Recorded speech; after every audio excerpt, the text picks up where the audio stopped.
Coming up on 5 Minute News.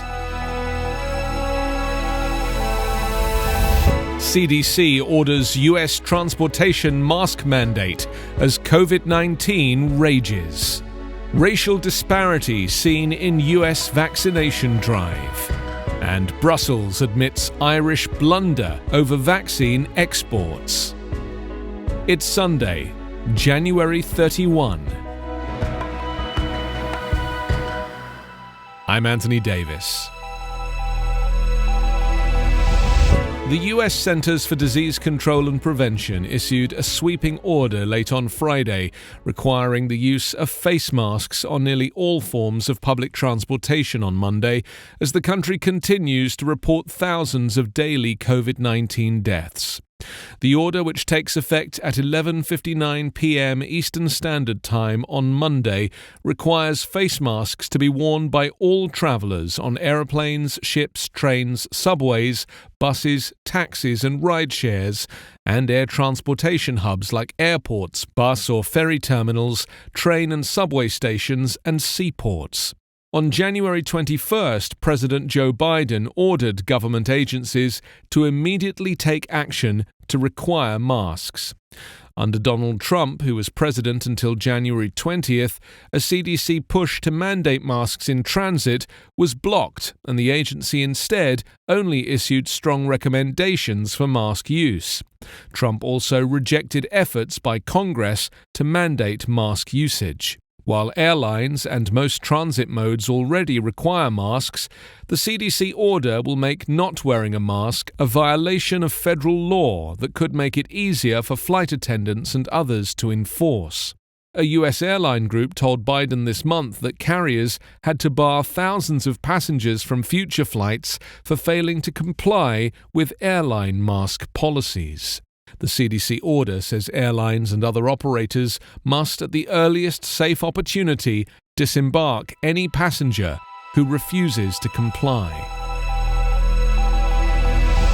A racial gap has opened up in the nation's COVID-19 vaccination drive, with Black Americans in many places lagging behind whites in receiving shots.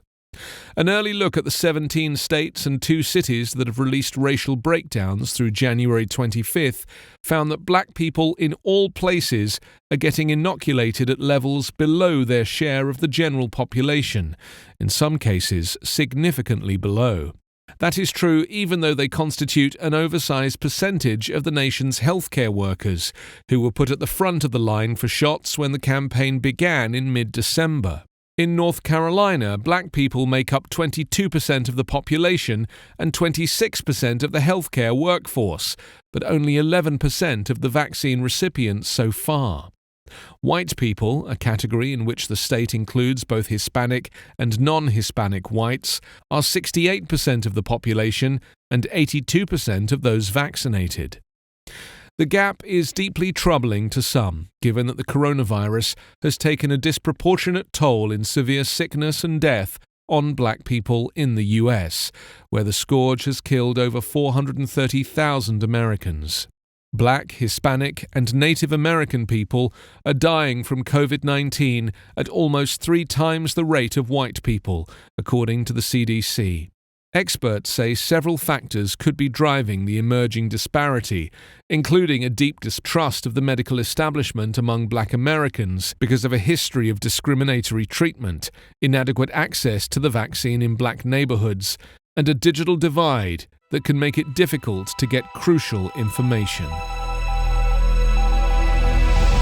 EU officials confessed on Saturday to a blunder in invoking Northern Ireland Brexit emergency powers during a showdown with Britain over vaccines, and London said it expected its supply of COVID-19 shots would not be interrupted. The European Union has fallen far behind Britain and the United States in the race to vaccinate its public. It announced on Friday it would impose export controls on vaccines, widely seen as a threat to prevent doses from being sent to Britain. But it was forced to reverse part of the announcement within hours after both Britain and Ireland complained about plans to impose emergency export controls for vaccines across the land border between Ireland and British-ruled Northern Ireland. They have recognized they made a mistake, and I believe we can now concentrate on making sure our vaccine program is successful, said Michael Gove, a senior British cabinet minister. EU officials acknowledge that the decision to invoke emergency powers to control trade across the Northern Irish border had been a mistake. Preventing controls at the border was the central issue in 5 years of Brexit negotiations. It's a lot better to realise early on that something might be a problem and to change it than to stick to your guns and dig a hole for yourself, an EU official said on Saturday. Another EU official called the drama, simply and plainly, a blunder. Politicians in the EU are under intense pressure to explain why their countries have managed just a fraction of the vaccinations achieved in Britain, which left the single market 4 weeks ago. You can subscribe to 5 Minute News on YouTube with your preferred podcast app. Ask your smart speaker or enable 5 Minute News as your Amazon Alexa flash briefing skill. Subscribe, rate and review online at 5minute.news. 5 Minute News is an Evergreen Podcast covering politics, inequality, health and climate, delivering independent, unbiased and essential world news. Daily.